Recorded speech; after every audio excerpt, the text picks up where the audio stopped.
मेरा एक तिरसा क्या करना है, थोड़ा सा ऊपर उठेगा। अच्छा यूं घुमाना है। जूते लेकर मत चलो,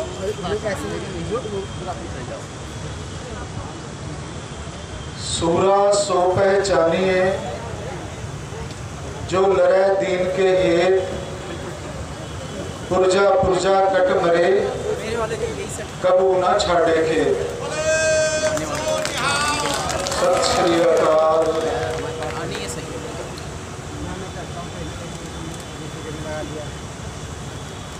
न्याय अधिकार महाकुंभ के स्लोगन के तले हम पूरे देश भर से अलग अलग संगठनों से आज यहाँ रामलीला मैदान में इकट्ठे हुए हैं। कबीर जी ने जो मैंने प्रारंभ में जो कहा कि सूरा सो पहचानिए जो लड़े दीन के है, जो व्यक्ति अपने अधिकार के लिए, दीन के लिए, दीन उसे कहा गया कि जो पढ़ा लिखा नहीं है, गरीब है, उसे मालूम ही नहीं है कि कैसे मैंने अपने हक की लड़ाई लड़नी है। उसके लिए हमारा ये जागरूक समाज आया है। आज गुरु गोविंद सिंह जी ने कहा 1.25 लाख से एक लड़ा हूं। हम चाहे कम हैं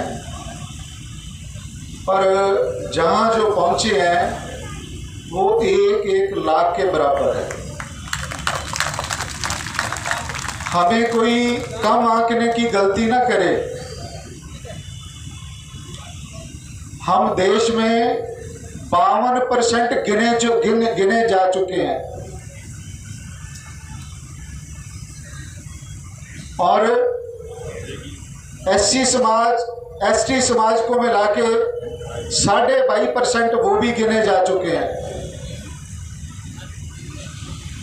और माइनॉरिटी जब बीच में खड़ा होता है, सिख, मुस्लिम, जैन, बौद्ध, क्रिश्चियन, तो हम 85% हो जाते हैं। और एक व्यक्ति यहाँ 1.25 लाख के बराबर है। इसलिए उन्हें मालूम है कि जिस तंत्र के खिलाफ हम लड़ाई लड़ रहे हैं कि उनकी रैलियों को कैसे रोकना है, ट्रैफिक जाम करना है, बसें नहीं पहुंचने देनी, मनोबल गिराना है, साथियों में फूट डालनी है, उतावलापन पैदा करना है। ये सारे तंत्र वो आजमाते हैं, आजमाता आया है और सफल भी होता आया है।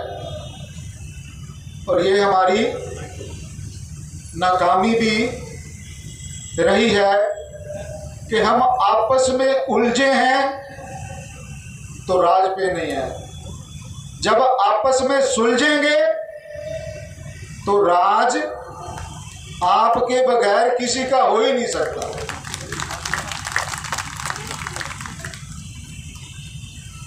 जो डॉक्टर भीमराव अंबेडकर जी ने संविधान लिखा, उसमें राज्य के नीति निर्देशक तत्व आर्टिकल 36 से लेकर 51 तक गर्भ से लेकर कब्र तक आपकी सुरक्षा करता है। ये देश आजादी के बाद संविधान से चला है, आज भी संविधान से चल रहा है और आगे भी संविधान से ही चलेगा। कोई ऐसी ताकत नहीं किसी भी धर्म की कि वो संविधान को हटा सके।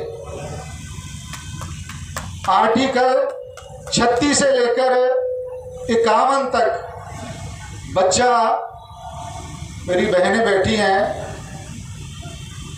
जब औरत प्रसूति होती है, उसके गर्भ में जब शुक्राणु ठहरता है तो उसे प्रसूति बोला जाता है। तो वहां से डॉक्टर भीमराव अंबेडकर राज्य के नीति निर्देशक तत्व जो लिखे गए हैं आर्टिकल्स, जिनके ऊपर कानून बनाए जाने थे, कुछ बने भी हैं, बहुत से बाकी हैं बनाने। वहां से गर्भ से लेकर कब्र तक प्रसूति के लिए अस्पतालों में दवाइयां फ्री देने का संविधान में प्रोविजन किया गया है। और जब वो बच्चा डिलीवर होता है, डिलीवरी हो जाती है, तो उस मां को मैटरनिटी लीव दी जाती है, चाहे वो सरकारी नौकरी कर रही है, चाहे वो मजदूर की पत्नी है। उसे भी संविधान कहता है कि उसको मेडिकल रिलीफ देनी है, और उसको प्रसूति और माँ ने एक बेटा या बेटी जनी है, वो उसका बेटा या बेटी नहीं है, उसने भारत के नागरिक को जन्म दिया है। तो उसके पालन पोषण के लिए हर तरह का फूड सप्लीमेंट भी देना वो लायबिलिटी सरकार की है। क्या आज हमारे बच्चों को कहीं ये चीजें मिलती है अस्पतालों में? मेरा ख्याल है कि नहीं मिलती, बहुत कम, बहुत कम। और फिर बच्चा साल का हुआ तो अगर मजदूर की माँ है, उसे मजदूरी करने जाना है, तो उसके लिए क्रच बनाई जानी चाहिए ताकि वो मजदूरी करके पेट पाल सके। और ऐसे ही जो नौकरी पेशा है उसके लिए संविधान में प्रोविजन किया गया है। और ऐसे ही बच्चा, उसकी स्कूलिंग, वो किताबें उसके लिए फ्री है। भारत का जो नागरिक है, SC ST OBC जनरल, इसमें कोई नहीं है, सभी नागरिकों के लिए जो लायबिलिटी तय करता है संविधान। 14 साल तक उसकी पढ़ाई फ्री है। 14 साल के बाद बच्चा स्किल्ड लेबर जैसे होती है ना, कोई भी कामगार, जो स्किल्ड लेबर होती है, काम करने का जो भी उसने करना है, उस फील्ड में पढ़ाई के साथ साथ वो काम भी सीख सकता है जो हाथ से करना वो चाहता है। उसके बाद ग्रेजुएशन, फिर नौकरी में, ऐसे ही फिर उसकी पेंशन के बारे में यहाँ तक लिखा गया है कि जो नौकरी पेशा है उसको तो पेंशन मिलनी ही मिलनी है। और जो 60 साल तक या 58 साल तक जिसने मजदूरी की है, उसकी भी पेंशन सरकार ने तय करनी है। तो जो एक मुद्दा आया ना आज ठेकेदारी प्रथा का, मेरे प्रबुद्धजन स्टेज पर बैठे हैं, जस्टिस ईश्वरिया जी जो कि, और सरदार झल्ली साहब, यादव साहब, एडवोकेट शाह जी, ठाकुर जी, और भी कई वरिष्ठ वकील जन भी बैठे हैं, अधिवक्ता भी बैठे हैं, जिनको सब कुछ मालूम है कि कैसे संविधान काम करता है। तो ये जो मुद्दा हमने लिया है ना, एक कि जो ठेकेदारी प्रथा में फैक्ट्रियों को लाभ पहुंचाया जा रहा है, कि ठेकेदारी प्रथा में काम करेंगे, उनकी कोई हाजिरी नहीं होगी, उनकी कोई सैलरी नहीं होगी, ठेकेदार रखेगा, निकालेगा, रखेगा, क्या करेगा, वो ठेकेदारी प्रथा में उसका स्वाहा हो जाएगा। जबकि लायबिलिटी ये है कि उस मजदूर की भी आपने पेंशन देनी है। तो संविधान, उसके बाद बुढ़ापा आता है, उसके लिए मेडिकल रिलीफ देनी है। ये सारे जन्म से लेकर, गर्भ से लेकर कब्र तक संविधान, क्या संविधान के ऊपर जितनी भी अतीत काल में सरकारें रही हैं उन्होंने अपना काम नहीं किया। चाहे वो किसी भी पार्टी की काम है कि सरकार रही है, किसी ने कोई काम नहीं किया। तो आज न्याय अधिकार मंच जो प्राकृतिक संसाधनों पर आदिवासियों का प्रबंधन अधिकार होगा, फसलों के ऊपर एमएसपी लागू, लागत मूल्य और महंगाई जोड़कर तय की जाए, ग्रुप ए और बी नौकरियों में इंटरव्यू समाप्त की जाए, और रोस्टर का जो 13/200 पॉइंट रोस्टर है बेईमान, मतलब इसको लागू नहीं किया जाए, उसकी जगह पर अच्छा रोस्टर लागू किया जाए। ऐसे कई मुद्दे हैं जो हम लेकर चल रहे हैं।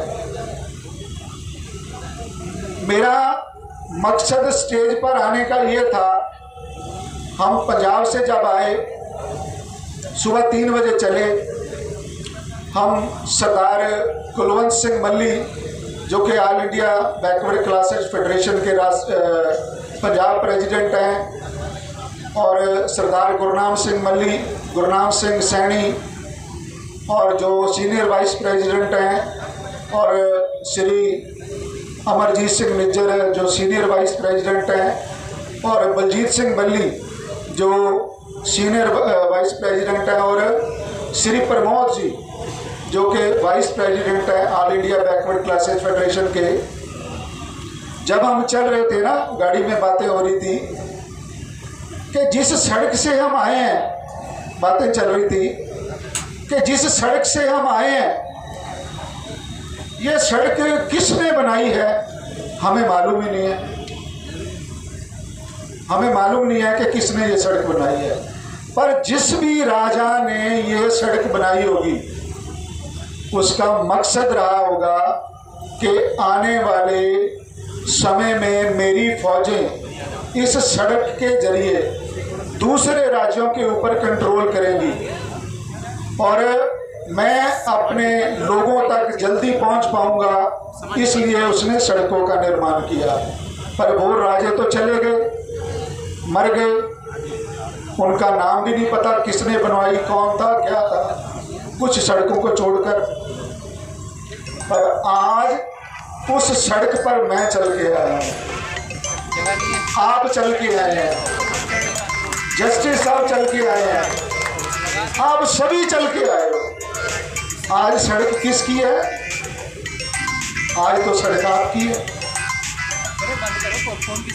हम आशीष देते हैं ना कि जिसने ये सड़क बनाई है उसको अच्छा हो उसका।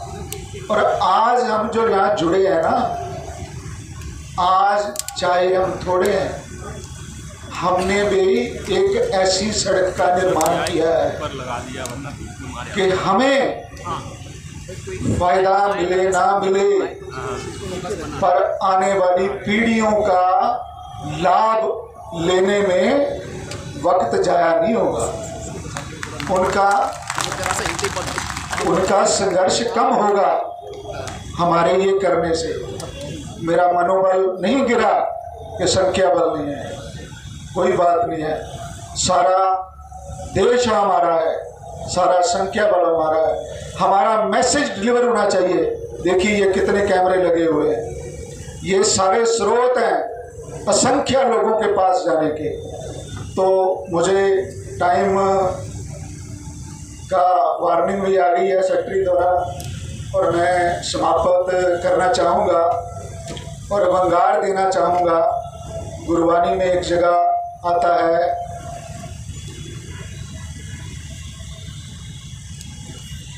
उसका मतलब ये है कि अगर हमें शर्मिंदा होकर जीना है, जेतु एवे रक्सी जियो शरीरों ले, हे परमात्मा, अगर तू मेरे ये रोग दूर नहीं करता, मेरे समाज का भला नहीं करता ना, तो ये मेरा शरीर तू मेरे निकाल ले, नहीं तो मुझे ताकत दे कि मैं वर्तमान जो भी संविधान को, वर्तमान सरकार जहाँ आने वाली सरकारें संविधान को तोड़ने की कोशिश करेंगी तो हम उसके लिए अपनी लाशें तक बिछा देंगे, हम संविधान को टूटने नहीं देंगे।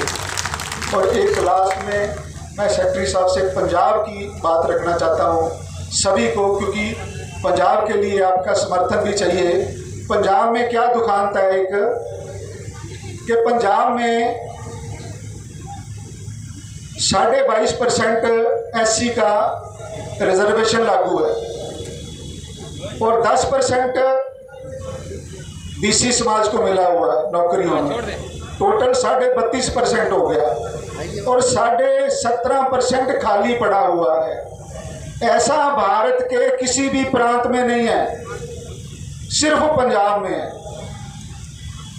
और मैं इस स्टेज से वहाँ की सरकार को वार्निंग भी देना चाहता हूँ कि अगर इस कार्यकाल में उन्होंने BC समाज का ये कोटा पूरा ना किया तो आने वाले समय में हम उस सरकार को उखाड़ फेंकेंगे।